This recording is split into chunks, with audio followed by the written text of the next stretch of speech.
Hello, Yep. everybody. Good morning, good afternoon, good evening, wherever you are.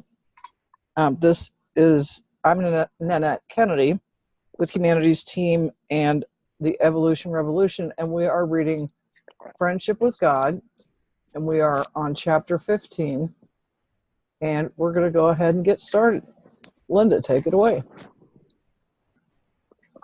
Okay. This is Friendship with God, an Uncommon Dialogue, and Neil is speaking. Chapter 15. I wish to fully remember. I wish to be reunited with God. Isn't that what every human soul longs for? Yes, but some do not know it. Some do not remember that they remember, but they have a longing in their hearts nonetheless. Some do not even believe in the existence of God, yet the longing deep within them will not disappear. They think it is a longing for something else, but in the end they will discover that it is a longing to return home, to become a member once again of the body of God. They will discover this, the unbelievers, when they discover that nothing else for which they reach, nothing else which they acquire, can satisfy their deepest inner longing, not even the love of another. All earthly loves are temporary and short-lived.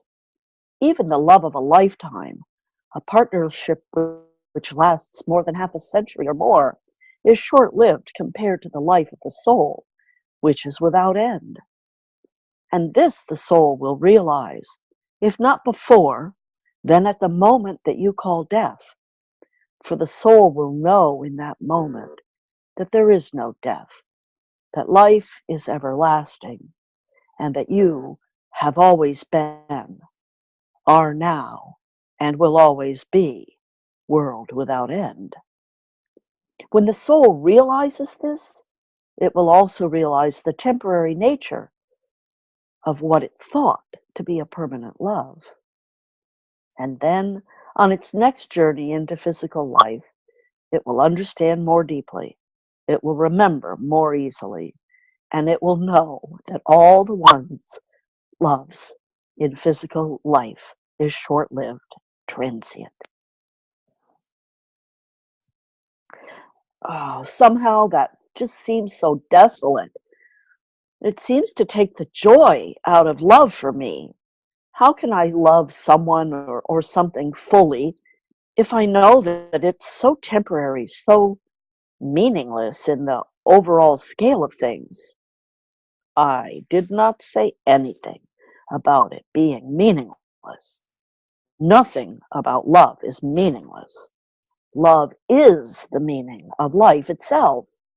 Life is love expressed. That is life. Therefore, every act of love is life expressing at the highest level. The fact that some experience is temporary or relatively short does not render it meaningless. Indeed, it may give it more meaning.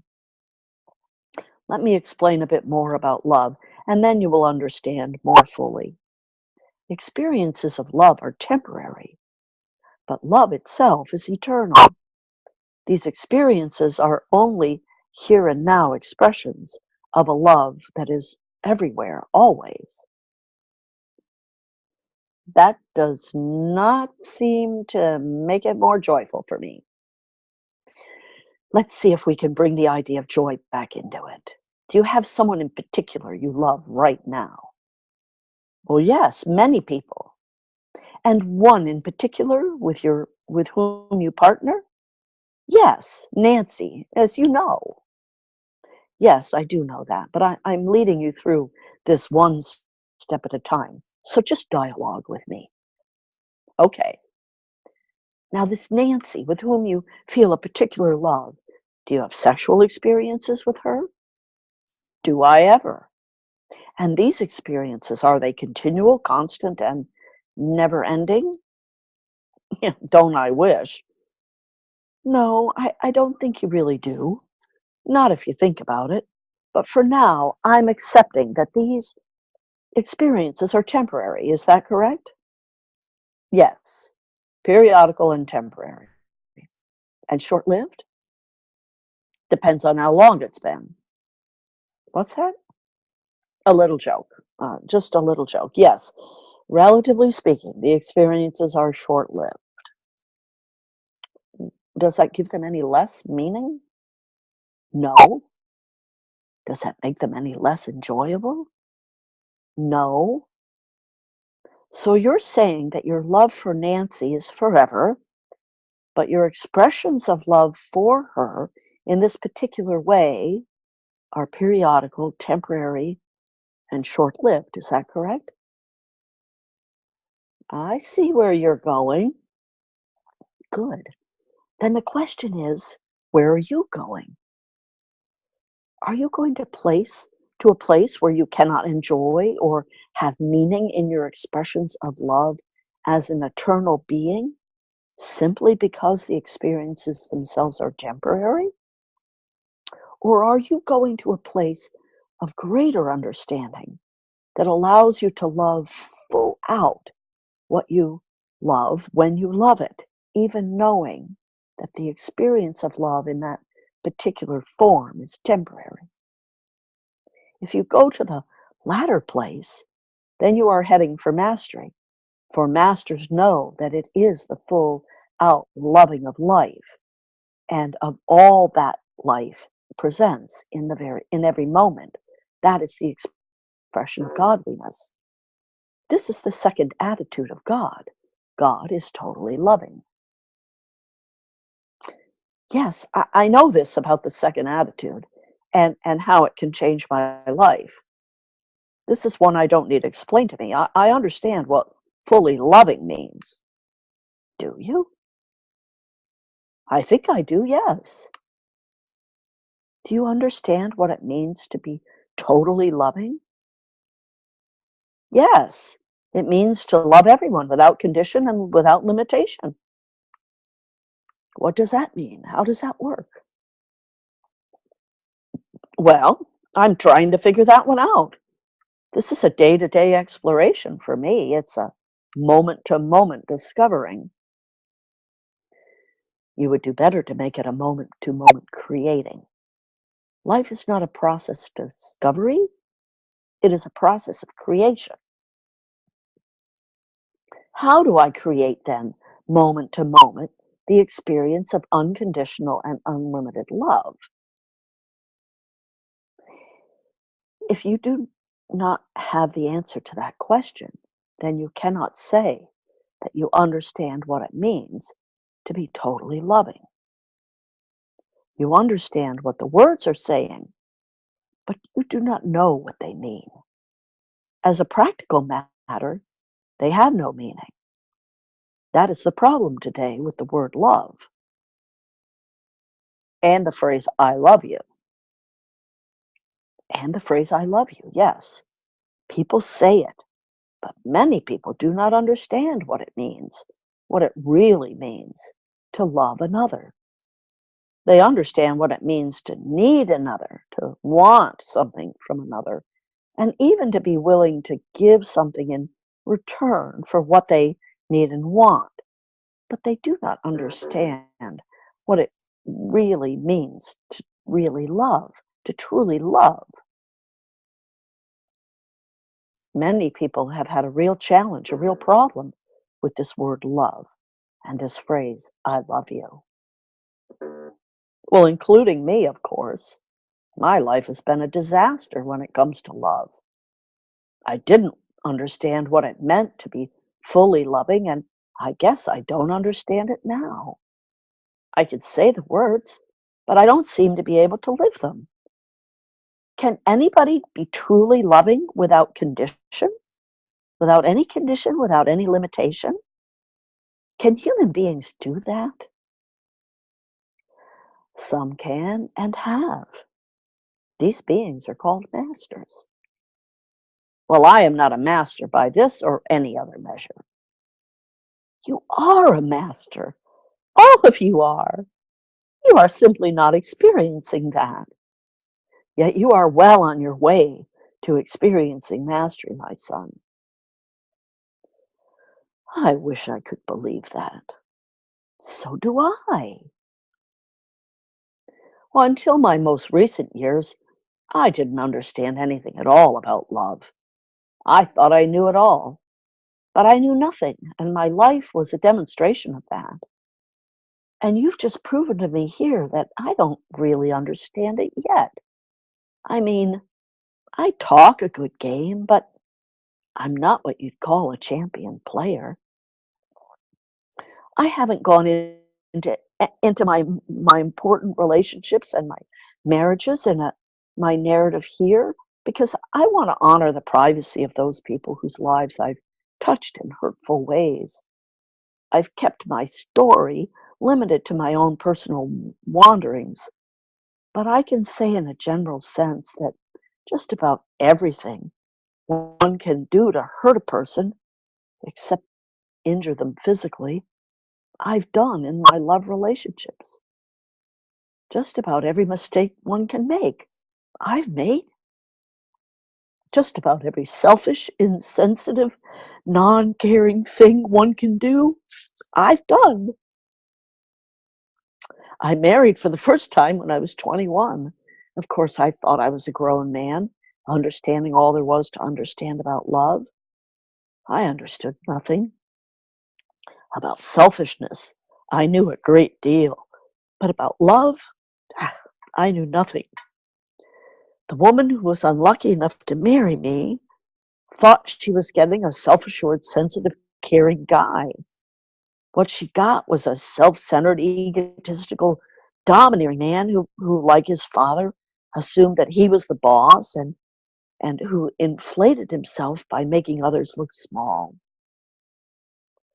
It was just after we'd married, we'd moved to the South for our short stay and then headed back to Annapolis again. I became deeply involved in the town's cultural life with the colonial players and helping put the first productions at the Annapolis Summer Garden Theater. I was one of the founders of the Maryland Hall for the Creative Arts, as well as part of the small group that conceived and coordinated the first Annapolis Fine Arts Festival there. Between my full time job and my other obligations, however, I was away from my wife and children 3 or 4 nights a week, and most weekends throughout the year. In my world, love meant providing and being willing to do what it takes to accomplish that. This willingness I had, and no one ever had to convince me of my responsibilities. Yet I thought they began and ended with my pocketbook because that's where they seemed to begin and end with for my father. Only later, as I grew older, was I able to admit and acknowledge that my father was far more involved in my life than I wanted to give him credit for. Making pajamas, he was incredibly handy with a sewing machine. Baking apples, the world's best. Taking me camping. He became a pack leader when we joined Cub Scouts. Hauling me on fishing trips to Canada and expeditions to Washington, D.C. and elsewhere, teaching me photography and typing. The list is endless. What I did lack from my father was any verbal or physical show of love. He simply never said, I love you. And actual bodily contact was unheard of except on Christmas and birthdays, when Mom would instruct us after we received our always wonderful gifts to go hug your father. We did it as fast as we could. It was a cursory closeness. To me, Dad was the source of authority in the house. Mom was the source of love. Dad's edicts and decisions, his wieldings of power, were often arbitrary and heavy handed, and Mom was the voice of compassion and patience and leniency. We went to her with our pleas that she help us get around Dad's rules and restrictions or get him to change his mind. She often did. Together, they played a very good game of good cop, bad cop. I imagine that this was a fairly typical model of parenting in the 40s and 50s, and I simply adopted the model in the 60s with some modifications. I made it a point to constantly tell my children that I loved them and hug and kiss them a lot whenever I was around them. I simply was not around them very much. In the model I was given, it was the woman's job to be with the kids, while the men went out to the world and did things. One of the things I wound up eventually doing was having flings with other women, and finally a full-fledged affair. That led to the end of my first marriage and turned into my second. I was never proud of the way I behaved, and my deep sense of guilt only ripened through the years. I've apologized to my first wife many times, and because she is and always has been a gracious person, we've maintained cordiality for many years. But I know I hurt her deeply, and I wish there was some way a person could go back and redo or undo, or at least do a different way what was done. My second marriage failed and led to a third, which also ultimately failed. I didn't seem to know how to hold on to a relationship, and the reason was that I didn't seem to know how to give. I held, although not consciously, I don't think, the extraordinary selfish and immature view that relationships existed to give me pleasure and convenience, and that the challenge was keeping them going while giving up as little of myself as possible. In truth, that is what relationships felt like to me. Interactions requiring me to give up bits and pieces of myself until I had all but disappeared. I didn't want that, and yet I didn't seem to know how I could be happy without a significant other in my life. So it was always a question of how much I was willing to sell out in order to have the security of a permanent source of love and companionship and affection, read sex, in my life. As I said, I'm not very proud of any of this. I'm trying to be transparent here. My friend, Reverend Mary Mannon Morrissey, founder of the Living Enrichment Center in Wilsonville, Oregon, calls me a recovering male. By the end of my third marriage, I thought I was ready to quit. But I was actually to go through this 2 more times before I was able to make a long-term relationship work. In the process, I fathered 7 more children, 4 with a woman with whom I had a long-term relationship without becoming married. To say that I've acted irresponsibly would be generous in the extreme. Yet in each instance, I believed that A, this was finally the relationship that was going to last, and B, I was doing everything I could to make it work. Given my complete misunderstanding then of what love really is, I realize now how empty those words were. And I wish that I could say these behaviors were limited to those partnerships, but that would not be telling half of it. Along the way and in between, I involved myself with many other women, conducting myself with equal immaturity and selfishness. Now I realize that there are no victims and no villains in these matters, and that all life experiences are co-creations. But I acknowledge the huge role that I played in these scenarios. I see the pattern that it took me 30 years to break. And those are ugly realities I'm unwilling to try and cover up with new amorphisms. Hang on, I have to cough.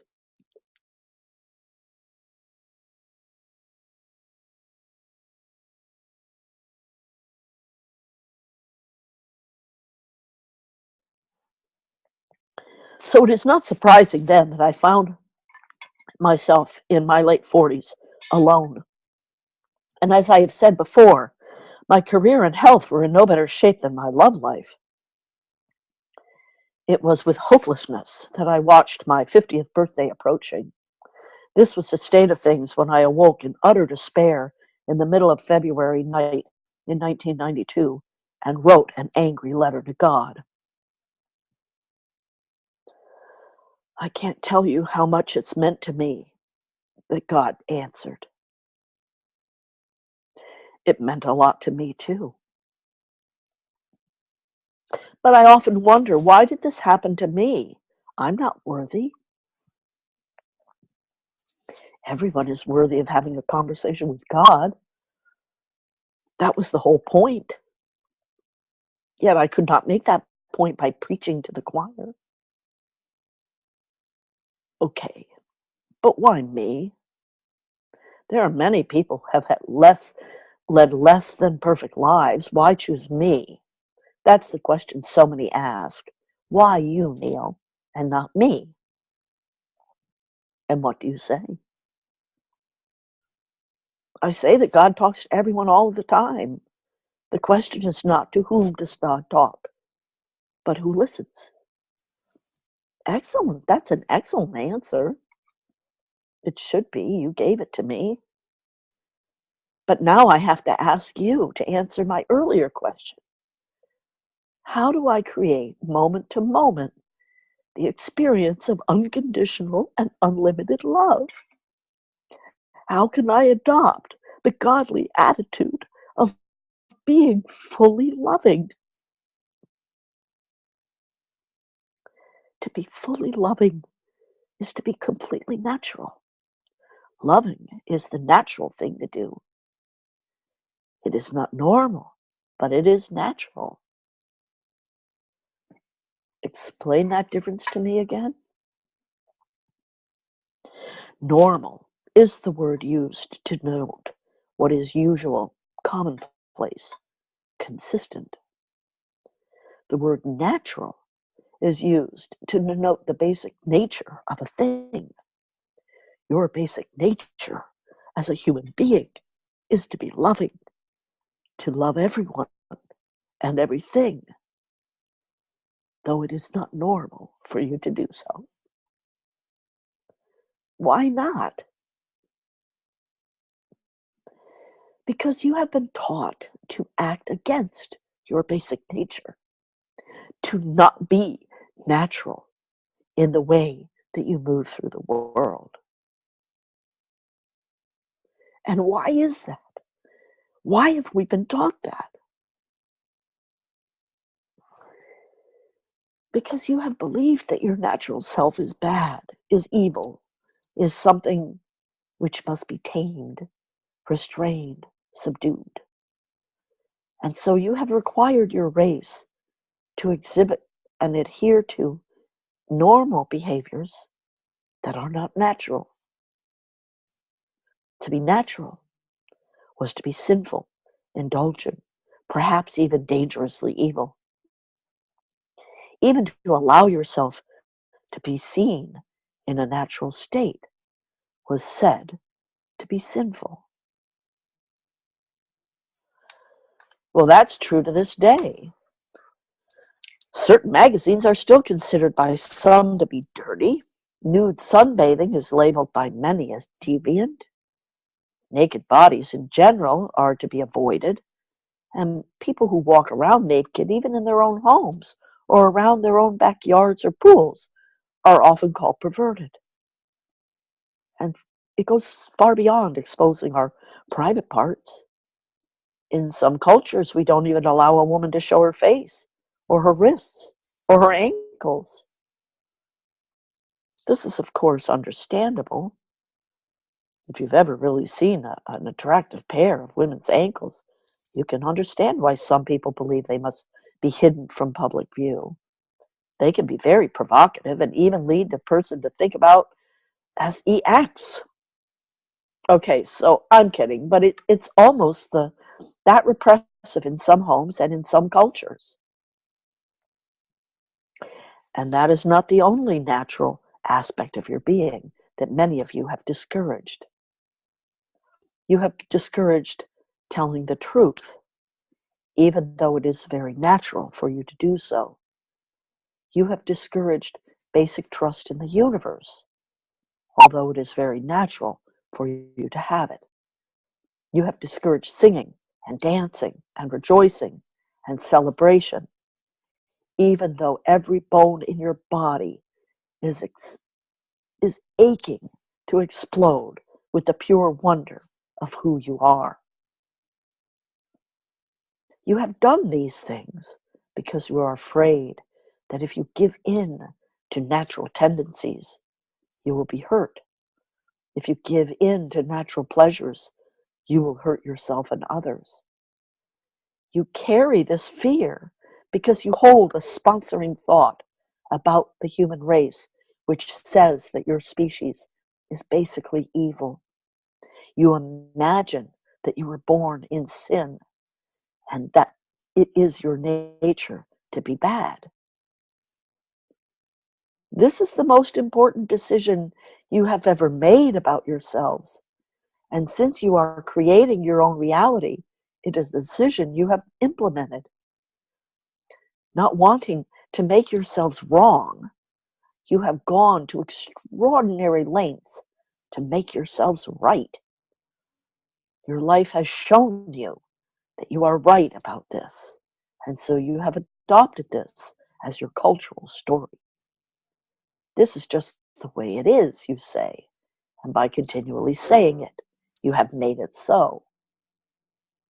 Yet unless you change your story, change your idea of who you are and how you are as a race, as a species, you can never be fully loving because you cannot even fully love yourself.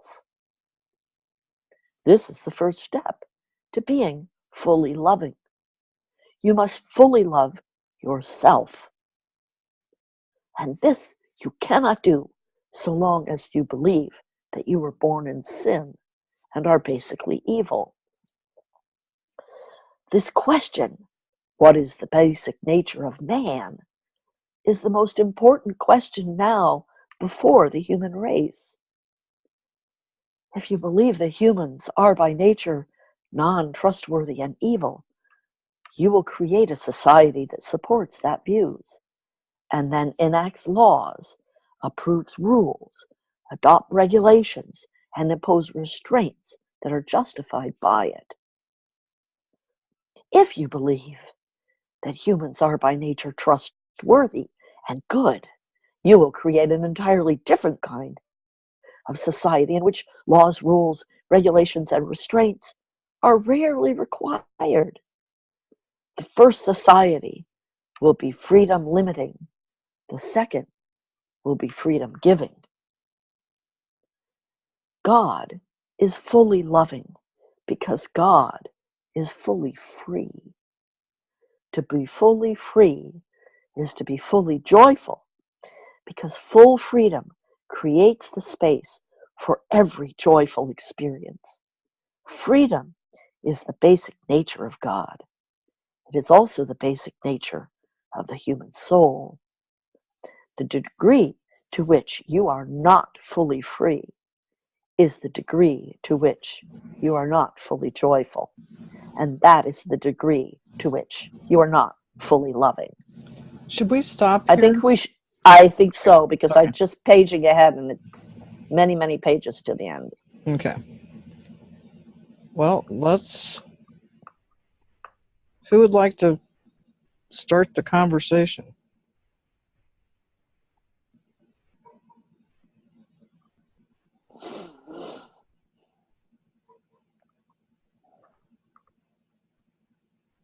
Hey, Sarah. Hi, Sarah.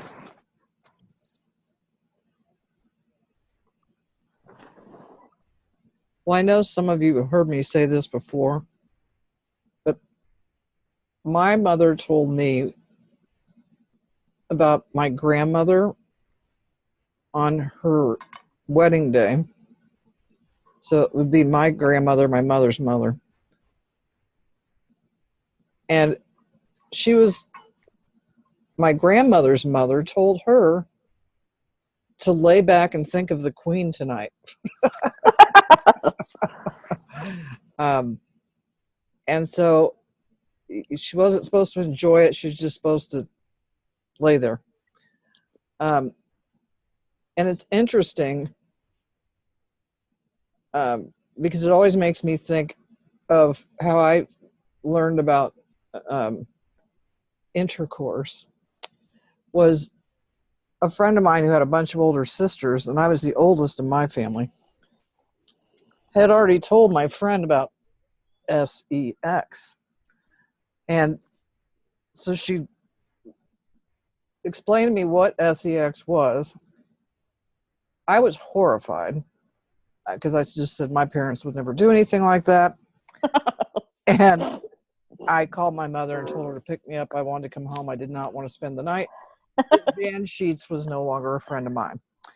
And my mom got there pretty quickly. And she said, "What's going on, honey?" I said, can't even tell you. And she goes, "Well, it sounds pretty bad." I said, "It is." And so we got home, and I just kind of stewed. And my mom said, Nanette, and I was pacing. She goes, "Tell me what happened." And I was 10 years old. And so I told her, I said, "I'm going to say this once, and we're not going to make a big deal out of it, but I'm just going to say it. But Jan Sheets told me that when a man and a woman want to have children, or they want to be close to each other, the man puts his penis inside the woman's vagina." I said, "That's all I'm going to say." And my mom says, "You need to sit down." And she told me that it was true. And my mother made it sound very loving and everything else, but I thought it was strictly utilitarian, just to have kids. But I'm sure we all have some stories like that, where you get told something and you just think, over.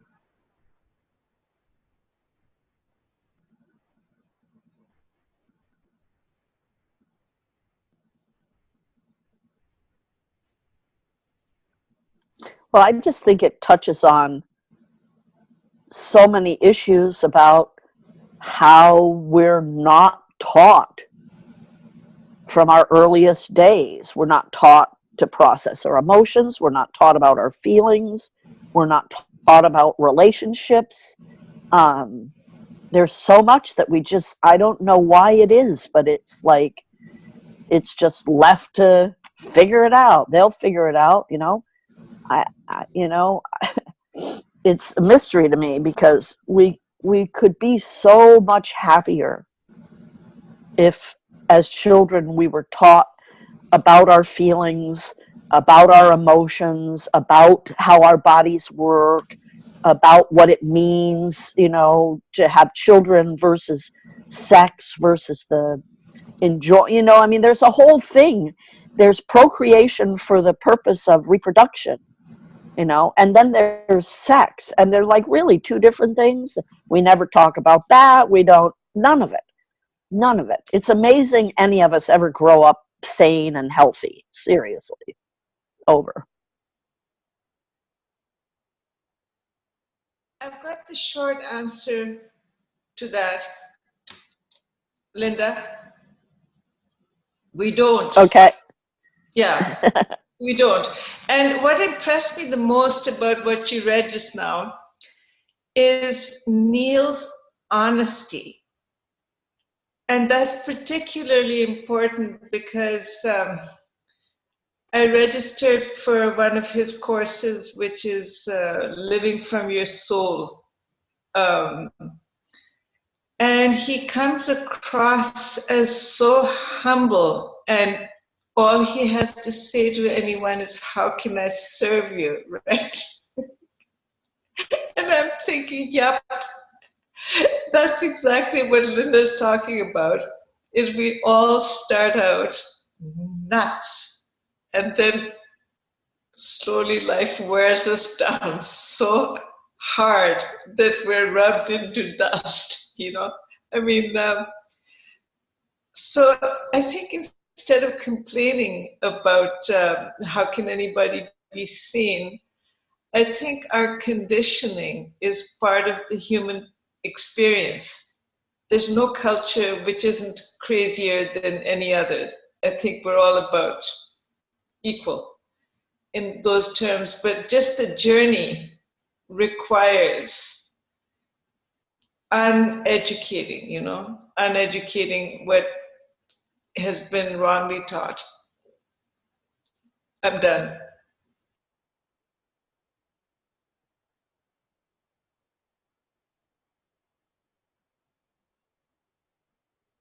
I think if I understood what you were reading, Linda, and what you were saying, Linda and Shabana, from my perspective, I'm probably coming way out from left field. I don't think it's just sex that we're told withheld, because it isn't intentional. Our parents have not had relationship with their heart, whether it's the eros within the erotica, as Mark Gaffney has explained so beautifully. I don't know if you're familiar with his books, The Unique Self and others. He's quite a in-depth mystic minister of the Kabbalah. And he's taken that huge lifetime of, he was actually a rabbi. He's taken that and moved into teaching about who we really are. And I was just struck by what you said, Linda. I thought, my gosh, it isn't just that our mothers and fathers don't have the truth to tell us. I don't believe they do. And I think it's us to say, okay, that's enough. I'm not going to go on with this falsehood. I'm going to find that truth within my sexuality. I'm going to own it. But it's not easy. It wasn't until I read Mark Gaffney that I understood the erotica is put out from eros. We split it off so we don't have that intimacy. And erotica becomes the hidden, the forbidden, the multiple marriages, all of this, and the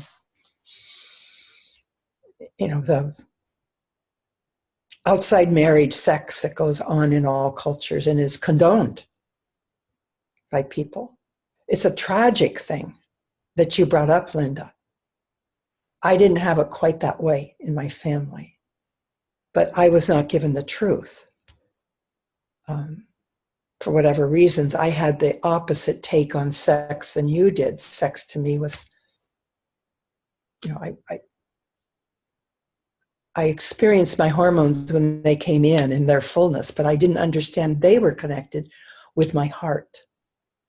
So either way, whether you go like you did, without connection to your erotica, or I did, I was connected to my erotica, but I didn't understand it was a part of my eros. The most fundamental part of eros. It's the passion in eros. It's the sensuality, which you were referring to, I think, Linda, maybe you, Shabana. So that's where I am with this. I don't know if that makes any sense or any of you can relate to that. I might be too heady with Mark Gaffney and his teachings. Well, I'd like to just add to what you're saying, Joyce, and Linda and Shabana. And you too, Sarah. Just look at how still today, for the most part, women who have been raped, they're at every television show you've ever seen where a rape has been part of the subject line, they'll say, well, the victim has to prove herself that she didn't go asking for it. And that was so prevalent when I was growing up in the mid to late 60s and early 70s, that if you had been through something like that, and I'd say, well, if you hadn't dressed that way, or if you hadn't, wiggled your rear end, then that may not have happened to you. So it's not just about sex. Look at the Me Too movement, where it's finally being recognized that sexual harassment is not okay anymore. And I think to other types of the problems with growing up is like if you grow up in a religious church or a church and you hear the nuns say, you know, well, everybody gets baptized because they don't want to have that original sin. Well, I never understood what original sin was till I was much older, and I didn't believe it when I heard it. But it, as Linda kind of categorized there, it happens in all facets of our lives. You know, you know, over.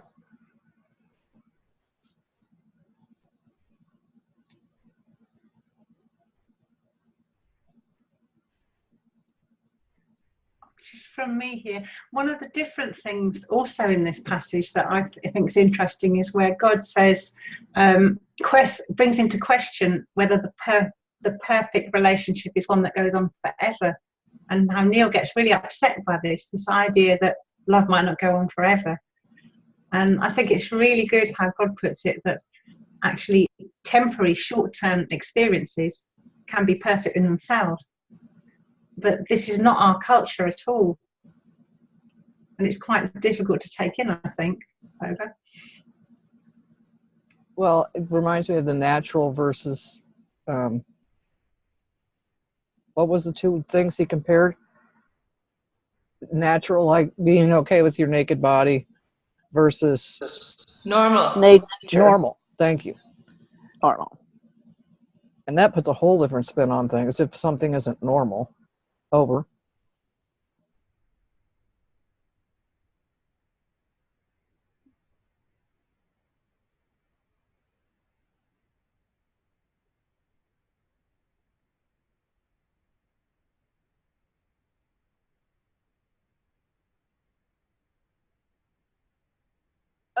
Somebody, was it you, Linda, or you, Nanette, that was talking about how we were programmed from our earliest age?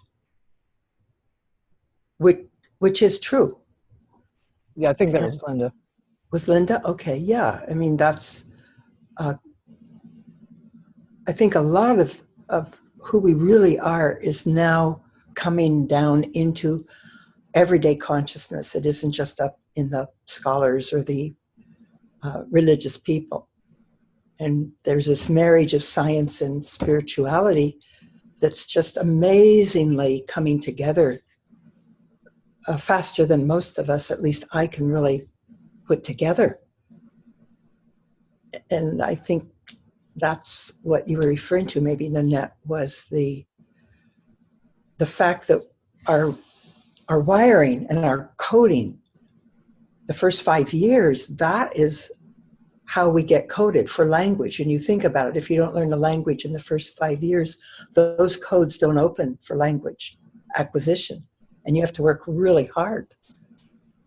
There's so much about our early, what we're really given in our birthright, and what survives the cultural conditioning, which isn't that different all over the world when you look at it, because we all are facing the same issue of love. And we're struggling hard to find that, open that heart. And I want to just agree with Shabana that what Neil did in this book was just beautiful, talking about how many times and how long he struggled to find what he was about in a marriage, which was very different from his father and his grandfather and the whole generational stuff. And it's kind of like what Sarah was saying about being able to identify that you don't have to be happy 24/7. You can have happy segments. And it doesn't mean you're an unhappy person if you're not bouncing off the walls. But that we need to learn to enjoy those separate, smaller moments of joy. I mean, I get joys out of seeing my hummingbirds at my hummingbird feeder. It doesn't last forever, you know.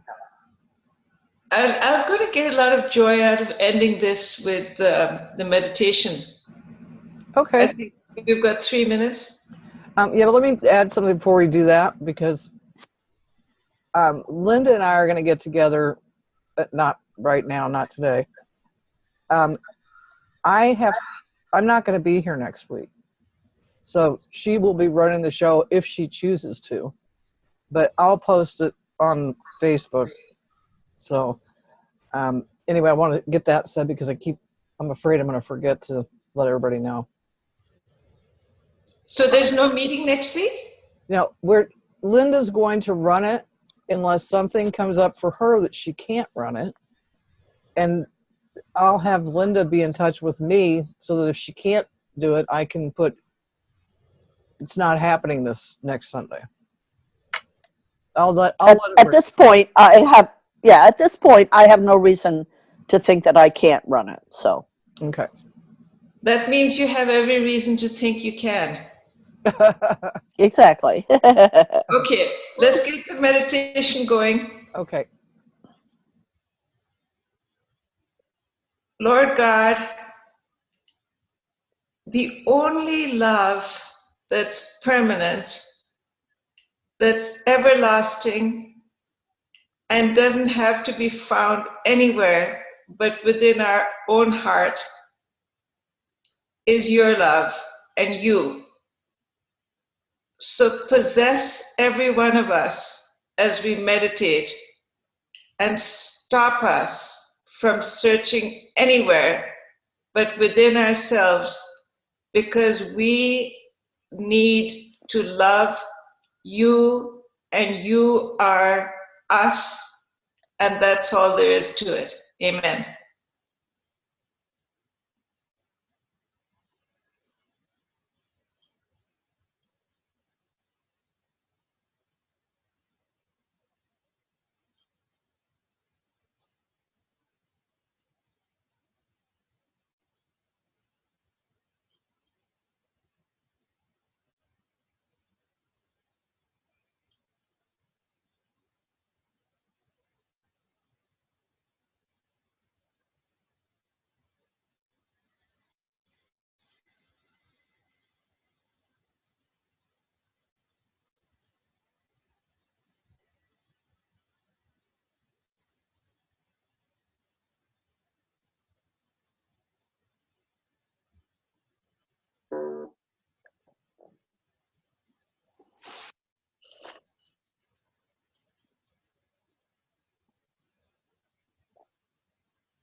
Thank you, Shabana.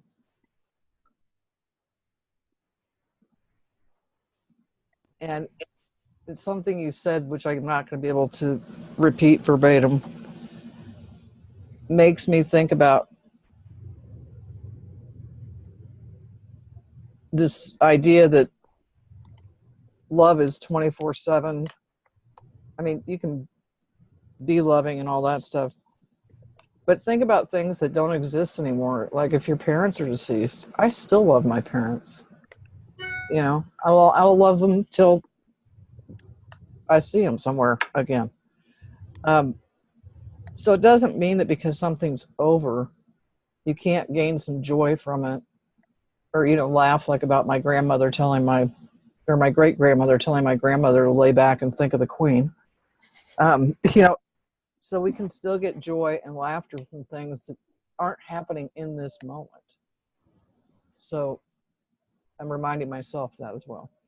Well, just before you go, the queen she was referring to was Victoria, and she had lovers like you have no clue. Well, that would be about the right time frame, yes. But thank God my mother didn't choose to say that to me. But anyway, I love you all, and Linda will see you next week, and I will make sure I post so everybody knows what's going on with next week's. And have fun with Neil. I'm really jealous. I wanted to go, but I can't leave here in the middle of summer, especially with the way things are right now. So, Yep. No, it'll be nice. Yeah, enjoy it. I will. I'm going to be working it, but I'll enjoy it. So. Joyce, everyone was really eager to get your aunts too. They pestered me because they sent the email without the attachment. Gosh, they were mad at me. You have been forgiven since. So, all right. Love you all. See you next time. bye. Bye.